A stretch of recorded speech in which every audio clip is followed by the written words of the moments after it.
Assalamualaikum warahmatullahi wabarakatuh. Waalaikumsalam warahmatullahi wabarakatuh.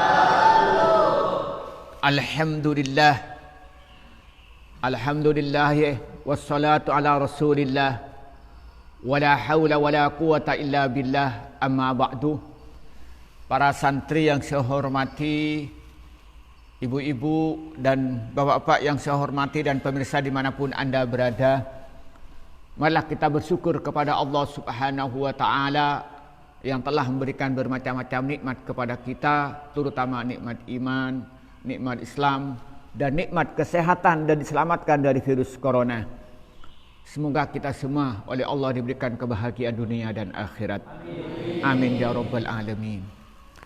Kedua kalinya rahmat dan salam semua dicurahkan pada Nabi Muhammad sallallahu alaihi wasallam.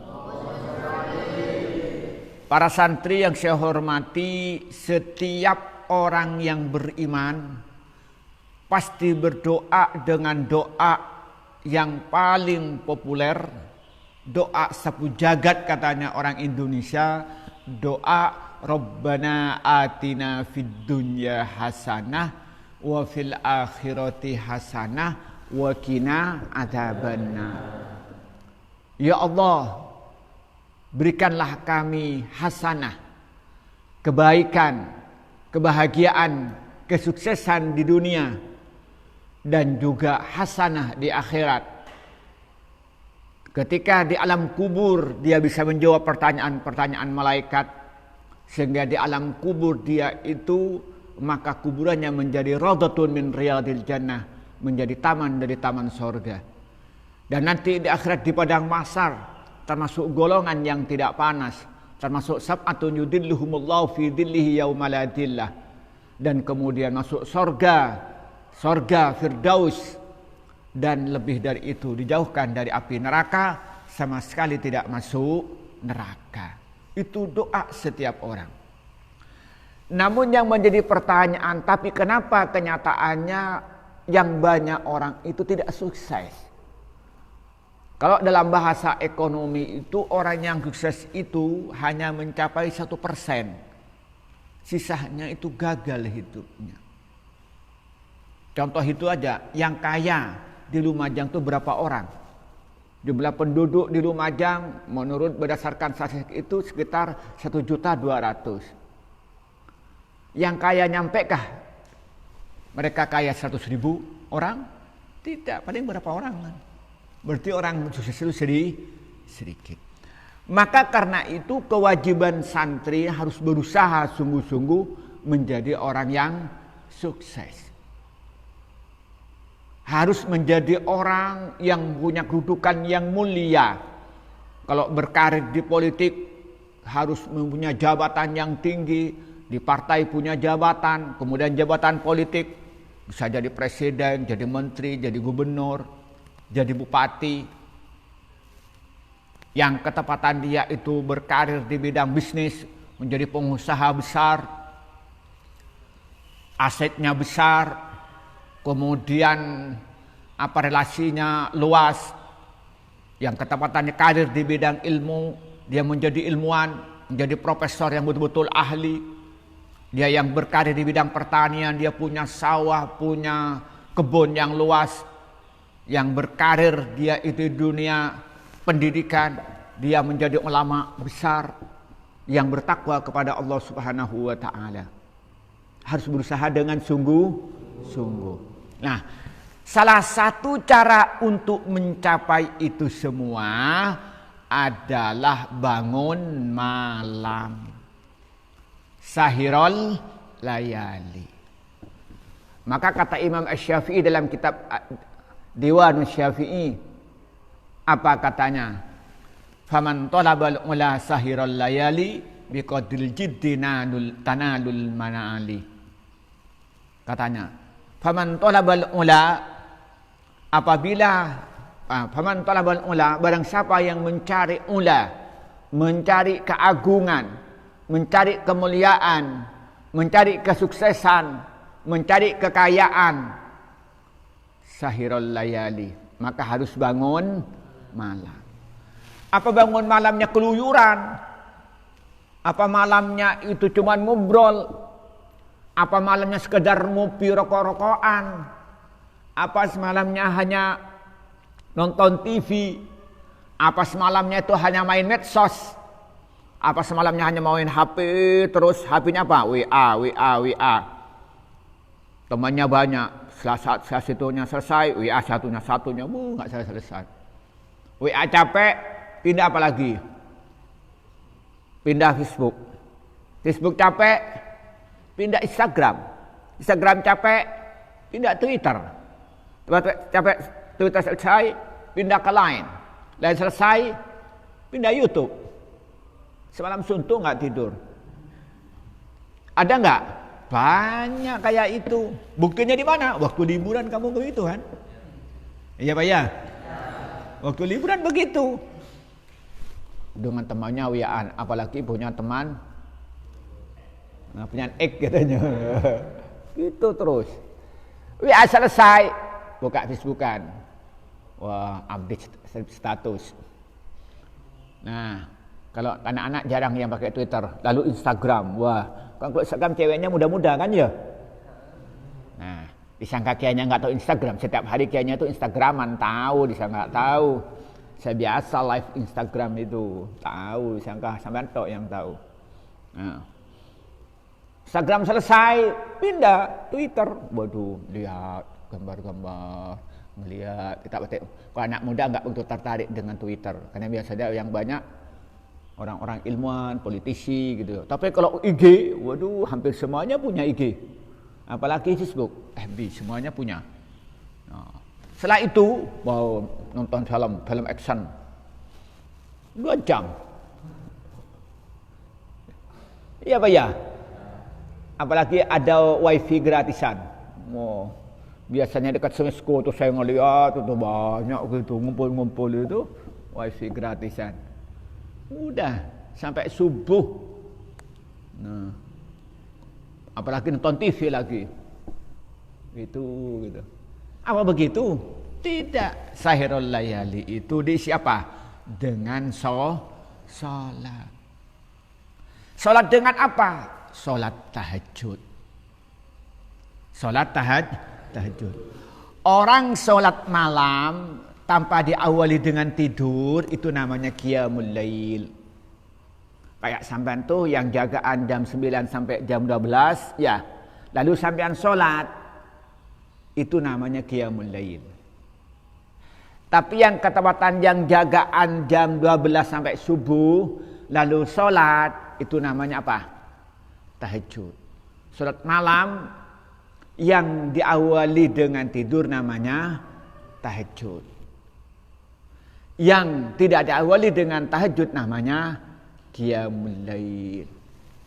Nah, sampai sholat. Lalu terutama yang bagian jagaan. Jangan ngobrol tok, sholat gitu. Lalu doa. Ya doa kepada Allah.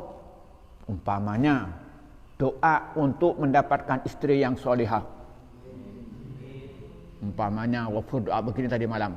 Allahumma rzuqni zawjan solihan syarifan jamilan suja'an qawaman aliman dakiyan khabiran hakiman. Nah, kalau perempuan lupa saya. Kalau laki-laki yang doanya apa? Allahumma rzuqni zaujatan. Ya Allah, semoga kami diberikan istri solihatan. Wah.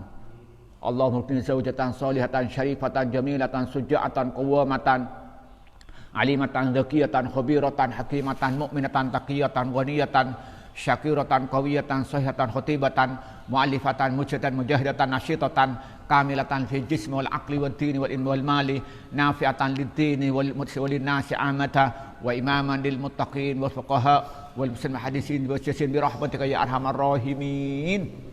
Doa kepada Allah, nanti dapat istri yang cantik, kaya, pintar, solihah. Itu doanya begitu. Bangun. Ketepatan terutama yang bagian apa? Jaga doa. Nah, itu apa? Akan diterima oleh Allah, terutama dia itu kalau doanya pada pertengahan malam yang terakhir. Ini sekitar jam 2 lah. Jam 2 sampai subuh gitu. Itu doanya akan mustajab. Karena pada waktu itu Allah menurunkan rahmat dan Allah berjanji siapa saja yang berdoa pasti oleh Allah diterima. Itu janji Allah. Siapa saja yang minta apa saja akan diberi oleh Allah. Pasti. Nah, kalau dia itu punya dosa beristighfar pasti diampuni oleh Allah. Itu janji Allah. Dalam hadis yang diriwayatkan Imam Bukhari dan Muslim, Rasulullah bersabda, apa kata Rasulullah? Yanzilu Rabbuna tabaraka wa ta'ala kulla lailatin hina yabqa thuluthul lailil akhir wa yaqul may yad'uni fa astajib lahu wa may yas'aluni fa u'tiyahu wa may yastaghfiruni fa ughfir lahu. Kata Rasulullah, setiap malam pada pertengahan malam yang terakhir Allah menurunkan rahmatnya ke langit bumi. Menurunkan rahmatnya setiap pertengahan malam yang terakhir. Lalu Allah berfirman, barang siapa yang berdoa kepadaku akan aku kabulkan doanya. Barang siapa yang minta kepadaku akan kuberi permintaannya. Dan siapa yang minta ampun kepadaku akan kuampuni dosanya. Muttafaqun alaih. Hadis riwayatkan Imam Bukhari dan Muslim. Jadi kalau umpamanya doa, ya Allah, Allahumma rzuqni zaujan salihan. Ya Allah, berikanlah kami istri yang salih, syarifan yang mulia, jamilan yang cantik, waniyatan yang kaya. Wah, akan diberi oleh Allah Subhanahu wa taala. Akan diberi. Karena itu janji Allah. Innallaha la yukhliful mi'ad. Allah tidak pernah menyalahi janji. Namun kita akan bertanya, saya sudah berdoa, ya Allah, semoga saya ini pintar, kok enggak pintar-pintar?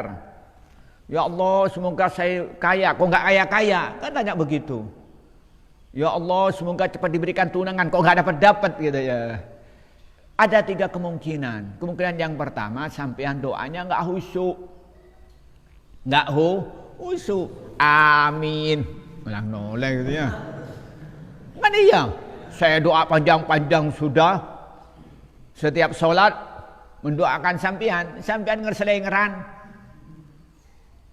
Ada enggak kayak itu? Ya, bukan doanya yang salah, sampean yang salah. Kenapa?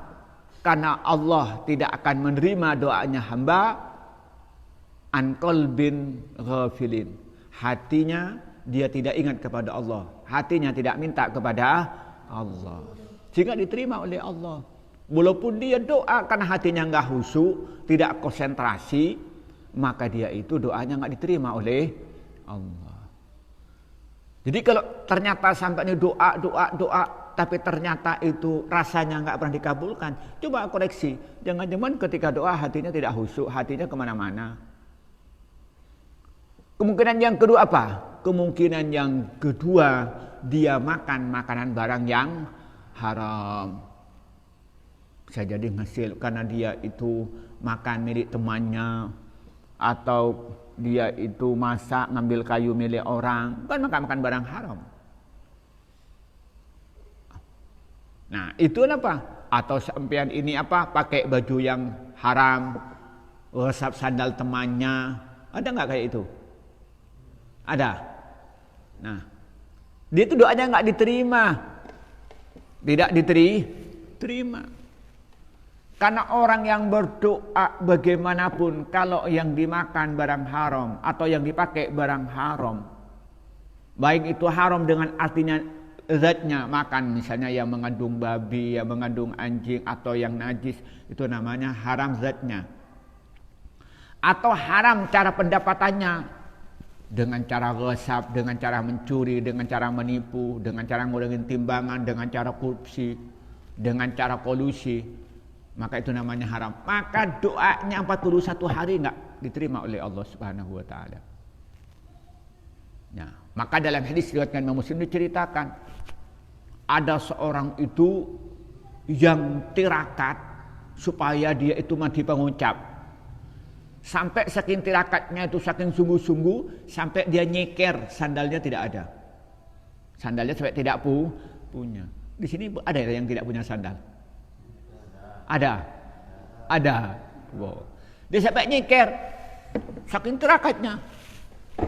Dan ditambah lagi dia itu sampai bajunya sobek-sobek. Sudah nggak mikirin baju karena isunya cuma tirakat. Ditambah lagi rambutnya sampai berantakan, nggak pernah disisir. Kenapa? Karena dia sibuk dengan tirakat. Tapi sayangnya dia itu selalu makan makanan yang haram. Yang dipakai walaupun camping juga haram. Apa kata Rasulullah? Fa anna yustajab wa ma'kuluhu haramun wa malbasu haramun wa udiya bil haram. Di mana akan diterima doanya? Walaupun menyatakan ya Rabb, dia angkat tangan, ya Rabb. Tapi kata Rasulullah, di mana? Bagaimana akan diterima doanya? Kalau ternyata yang dimakan barang haram, yang dipakai barang haram, bahkan diberi makan adalah barang haram. Maka satu saya itu, ketika orang tua sampean itu datang ke saya, mesti itu apa yang saya pesan? Supaya jangan dikirim barang yang haram.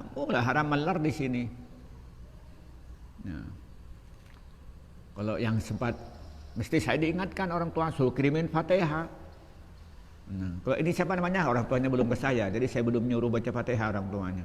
Maka nanti kalau melar itu saya ngajak melar kita bacain Fatihah biar yang tuan itu. Nah, itu. Maka kita bisa jadi yang kedua karena yang dimakan barang haram. Kemudian yang ketiga apa?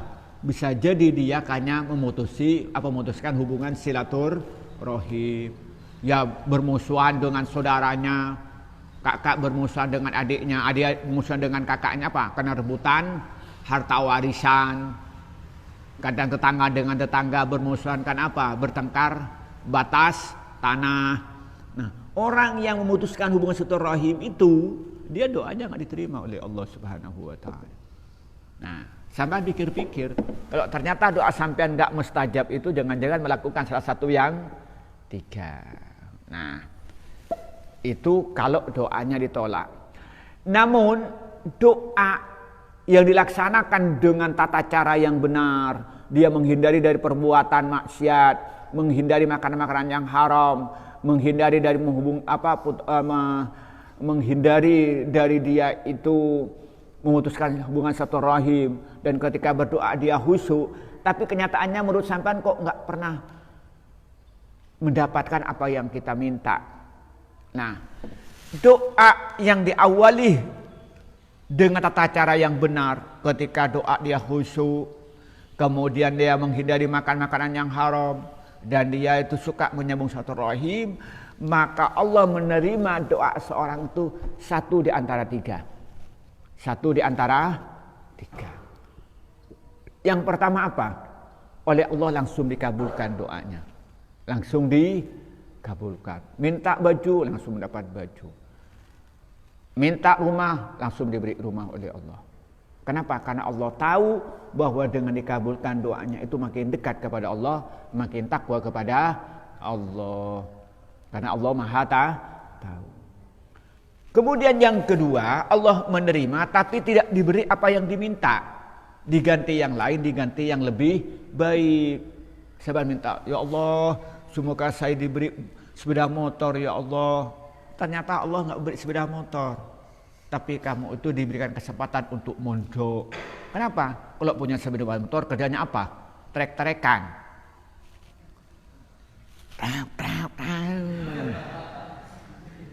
Kemudian dipreteli, diganti bannya.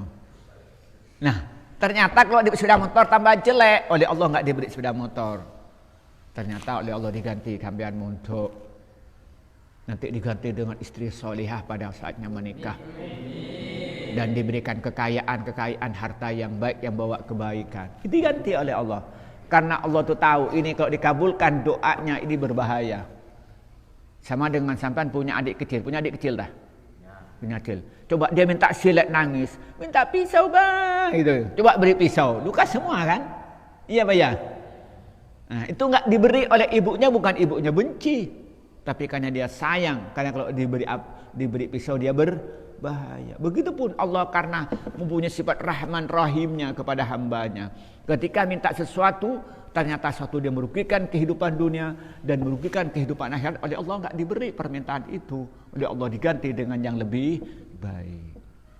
Nah, kemudian yang ketiga, itu oleh Allah itu diterima tapi ditangguhkan, tidak cepat diberi. Kenapa? Karena Allah cinta kepada dia. Karena Allah ingin melihat dia itu selalu berdekatkan diri kepada Allah Subhanahu wa taala. Karena biasanya orang itu kalau susah atau punya keinginan kan tambah husuk. Terutama bapak-bapak, ibu-ibu tanyakan, lihatin bapak sampean tuh. Kalau waktunya ngirim sampean itu nggak punya uang, bangun malam tahajud itu. Minta, ya Allah, besok waktunya ngirim ya Allah, tapi uang nggak punya, dia bangun malam. Kalau sudah punya uang, tedung melongker. Kalau waktunya bayar utang, sudah kejar-kejar hutang, uang nggak punya. Biasanya rajin sholat duha, rajin baca waqiah, rajin qiyamul lail. Wah. Nah, tapi kalau sudah punya uang, aduh, jalan-jalan ke pantai cerita, ke Selok Kambang, mana lagi, ke Taman Bunga. Ya. Maka oleh Allah nggak cepat diberi supaya dia terus berdoa terus beribadah sehingga Allah memberi dua. Dia nanti memberikan pengampunan, memberikan sorga, dijauhkan dari api neraka, dan kemudian diberi apa yang dia minta. Ini yang sifatnya di dunia. Nah, kemudian ada di luar ini yang keempat. Dia itu tidak diberi secara langsung, tidak diganti dengan yang lebih baik, dan sampai akhir hayatnya tidak dapat. Kenapa? Allah akan memberikan pahalanya nanti seperti yang dia minta di akhirat, kelak di alam kubur, dan juga nanti di akhirat di dalam surga. Maka karena itu jangan putus asa, berdoa terus. Nah, kalau ingin doanya diterima apa? Diawali dengan amalan soleh, dengan berzikir. Kemudian yang kedua, dia itu ketika ketika berdoa hatinya khusyuk, betul-betul minta. Yang ketiga mengangkat tangan. Yang keempat, dia harus yakin bahwa Allah akan mengabulkan doanya. Kemudian yang kelima, jangan merasa terburu-buru ingin cepat terkabulkan. Nah, sebelumnya apa yang dilakukan? Harus menghindari makan makanan yang haram. Harus banyak silaturahim. Suka membantu orang lain. Nah, kembali lagi pada qiyamul lail. Maka kita ini pada malam hari berdoa kepada Allah Subhanahu wa taala. Karena dengan berdoa ketika malam hari maka akan dikabulkan oleh Allah. Nah, orang yang rajin sholat malam, orang yang rajin tahajud, oleh Allah akan diangkat derajatnya setinggi-tingginya. Dan derajatnya itu dipuji. Bukan hanya dipuji oleh tetangganya, bahkan dipuji oleh orang jauh. Bahkan bukan hanya dipuji ketika dia hidup, sampai meninggal pun dipuji oleh orang lain. Itu oleh manusia. Contohnya, umpamanya imam-imam besar, misalnya kayak Imam Muhammad bin Idris Asy-Syafi'i, sudah meninggal. Dia hidup pada abad kedua Hijriah. Sekarang sudah abad ke-15. Tapi kita tetap memuji Imam Syafi'i atau Muhammad bin Idris Asy-Syafi'i. Nah, orang NU ini pasti dia itu akan memuji Ki Hasyim Asy'ari. Beliau sudah meninggal lama. Tapi kita memuji. Kenapa? Karena mereka itu adalah rajin sholat tahajud di samping kebaikan-kebaikan yang lain. Kebaikan yang lain banyak. Mulai dari jamaahnya, dari juga ilmunya yang luas, kemudian cintanya kepada sesama muslimnya, memperjuangkan agama sungguh-sungguh, itu sudah jelas. Juga di antaranya apa? Karena dia tahajud. Kenapa? Karena janji Allah, apa katanya? Wa minal laili fatahajjad bihi nafilatan lak asa ayyab atsaka rabbuka maqamam mahmuda. Wa minal laili, dan dari sebagian malam hari, fatahajjat bihi nafilatan lak, maka salat tahajudlah sebagai ibadah tambahan bagimu. Apa kata Allah di sini yang terakhir, asa ayyab atsaka rabbuka maqamam mahmuda, mudah-mudahan Tuhanmu akan mengangkatmu pada derajat yang terpuji.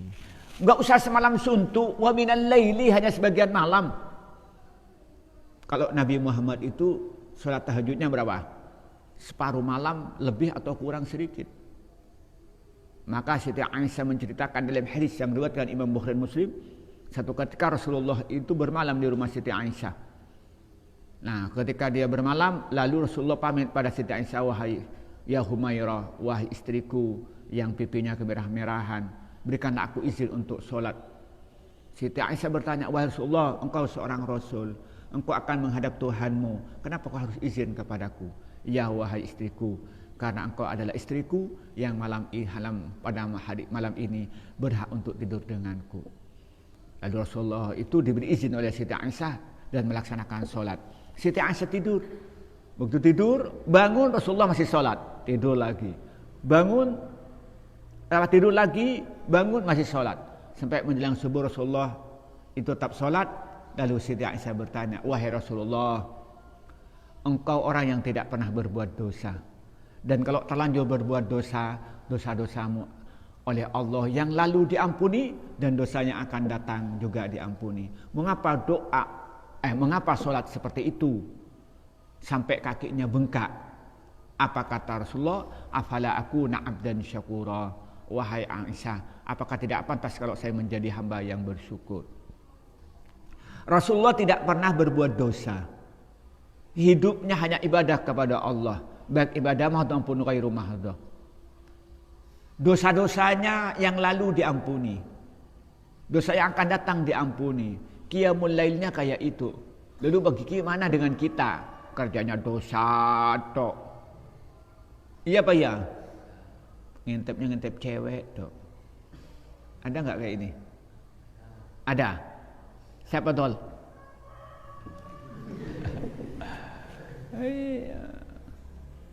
Maka kita ini harus qiyamul lail. Nah, maka saya ajarin terutama yang ikut tahfidz ini, paling tidak harus jam 3 sudah bangun, sholat tahajud. Kalau yang enggak tahfidz saya tidak banyak-banyak, jamaah. Sebelum jamaah apa? Sholat qobliyah. Kenapa sholat qobliyah? Karena qobliyah itu sebelum subuh namanya sholatul fajri. Namanya sholat fajar.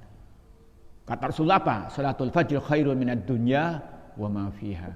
Sholat fajar itu nilainya lebih baik daripada bumi beserta isinya. Lebih baik daripada dunia beserta isinya. Coba bayangkan. Kalau kamu sholat 2 rakaat itu nilainya itu lebih baik daripada dunia beserta isinya. Daripada tedung, betul lah jam amar datang berkah-berkah gitu kan.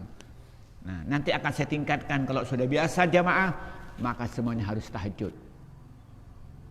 Dan nanti yang ketepatan itu jagaan, maka harus tahajud. Ini kalau jago mantap biar tahajud. Biar apa? Biar dia bisa berdoa kepada Allah, berdoa untuk kepentingan dirinya sendiri. Maka itulah. Maka karena itu, nah, orang tahajud itu kan di malam hari itu kan hening ya. Orang pada tidur, sudah nggak ada suara, terutama di pondok ini kan tidak ada bunyi-bunyian, nggak boleh pakai HP, kan hening. Maka orang yang sholat tahajud itu pasti hatinya itu lebih khusyuk, hatinya itu lebih ingat kepada Allah. Ketika sholat hatinya itu lebih khusyuk. Ketika dia baca doa kita, ketika doa kita apa? Inna salati wa nusuki wa mahyaya wa mamati lillahi rabbil alamin. Ketika menyatakan inna salati, sungguhnya salatku, wa nusuki dan ibadahku, wa mahyaya dan hidupku, wa mamati dan matiku lillahi rabbil alamin, semata-mata karena Allah Subhanahu wa ta'ala. Terasa hatinya bicara. Ketika menyatakan iyyaka na'budu wa iyyaka nasta'in, ketika dia baca Fatihah, hanya kepada Engkau kami ibadah dan hanya kepada Engkau kami minta tolong, itu akan terasa dalam hatinya. Kenapa? Karena pada waktu itu potensi untuk khusyuk, lebih mantap dalam hati, lebih tenang. Kalau kita bangun malam, ketika doa, ya Allah, Allahumma rzuqni, umpamanya, Rabbana hab lana min azwajina wa dzurriyyatina qurrata a'yun waj'alna lil muttaqina imama. Ya Allah, berikanlah kami ya Allah istri yang menyenangkan, qurrata a'yun. Dan berikanlah nanti anak keturunan yang menyenangkan. Wah, khusyuk. Iya apa ya? Khusyuk. Kalau menyatakan Allahumma kfini bihalalika an haramika wa aghna fi'ka amman siwaka. Ya Allah, kami diberikan kekayaan kami, ya Allah, diberikan kecukupan rezeki yang halal sehingga tidak butuh kepada yang haram, ya Allah. Berikanlah kami karuniamu, ya Allah, sehingga tidak butuh kepada yang lain. Itu khusyuk. Kenapa? Karena kondisi sunyi, tidak disibukkan dengan yang lain, kecuali sedang kasmaran, sedang jatuh cinta. Malam hari tidak bisa tidur, siang hari bingung. Iya apa ya? Ada nggak yang kayak itu? Ada, Adi? Ada? Lain lagi. Nah, kita begitu. Maka karena itu, maka kata Allah bahwa baca Quran pada malam hari itu lebih memantapkan hati, lebih terasa di hati itu. Ya. Maka karena itu, mari kita bersama-sama ini menyempatkan diri setiap malam ini, paling tidak menjelang subuh bangun untuk tahajud, sholat tahajud 4 rakaat, 2, kemudian ditambah dengan sholat hajat lagi 8, 2, kemudian ditambah dengan witir, nggak usah banyak-banyak 3. Doa kepada Allah. Apa yang sampean minta? Kalau nggak bisa doa bahasa Arab, doa bahasa Indonesia. Indonesia nggak bisa bahasa Madura. Ya Allah, muka-muka pada Nabi Nisratin, ya Allah. Dan ya Allah, muka kula soki, ya Allah, kelaban rezeki halal, ya Allah. Ya Allah, matahari oleh matua sesai, ya Allah. Salah soki ni ser, ya Allah, kamanton. Nah, itu ya. Ya Allah, muka bapak dan ibu ambos kikiran, ya Allah. Ya, itu doa. Menata bisa bahasa Arab udah pakai Madura, marilah tak apa-apa gitu kan. Cukup. Ya, paham ya? Nah, itulah insyaallah dengan tahajud kita akan selamat dunia dan akhirat. Inilah yang bisa kita sampaikan pada pertemuan kali ini. Semoga kita semua oleh Allah diberikan kemudahan untuk beribadah kepada Allah, terutama ibadah-ibadah yang wajib, dan diberikan kemampuan untuk ibadah-ibadah yang sunat, terutama qiyamul lail, terutama tahajud yang didasari ikhlas karena Allah dan disertai dengan khusyuk ketika melaksanakan dan melaksanakan tata cara yang benar. Inilah yang bisa kita sampaikan pada pagi ini. Semoga bermanfaat pada kita semua. Wallahul muwaffiq ila aqwamit thoriq. Wassalamualaikum warahmatullahi wabarakatuh.